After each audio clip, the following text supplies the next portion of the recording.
मेरी मानो तो हर इंसान सुखी है, अज्ञानवश वह स्वयं को दुखी मान लेता है। सुख कोई बाहरी अवस्था नहीं, ना ही कोई बाहरी चीज है, ना ही कोई बाहरी परिस्थिति। वह तो हमारे भीतर का एक गुण है। जैसे अग्नि का गुण जलाना है, वैसे ही आत्मा का गुण सुख है। जब इंसान जान लेता वह कौन है, तब वह अपने मूल गुण सुख को अवस्था में बदल लेता है। यानी ज्ञान से गुण अनुभव बन जाता है और अनुभव ही आत्मा है। अनुभव स्वयं का हो, सत्य का हो, तो वह आत्मा का अनुभव है। किंतु जब अनुभव सुख का हो, दुख का हो, दर्द का हो, पीड़ा का हो, मन का हो, शरीर का हो, तो वह अनुभव माया का हो जाता है। गुण है, इसलिए हम सुख के पीछे भागते हैं, क्योंकि आत्मा स्वयं में आनंद है। जैसे अग्नि का स्वरूप है जलाना, वैसे ही आत्मा का स्वरूप है आनंद।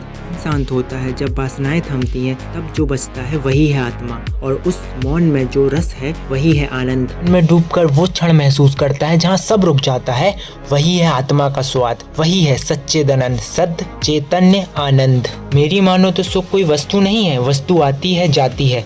यह जैसे मोबाइल, बाइक, मिठाई सब क्षणिक है। जो सोचता है ये सब मिल जाएंगे तो सुख मिल जाएगा, और मिल भी जाती हैं, किंतु फिर भी वहाँ कुछ खालीपन रह जाता है, क्योंकि वस्तु इंद्रिय को तृप्त करती है, आत्मा को नहीं। सुख कोई चीज नहीं जो दुकानों से खरीदी जा सके, वो तो एक स्थिति है जब तू खुद से जुड़ता है। जैसे तू ध्यान में बड़ा हो, सांस धीमी हो और भीतर से आवाज आए, एक मौन बोले, मैं पूर्ण हूँ, वही असली सुख है। वो सुख कोई मिठाई, चॉकलेट या बाइक में नहीं, वो तू स्वयं है।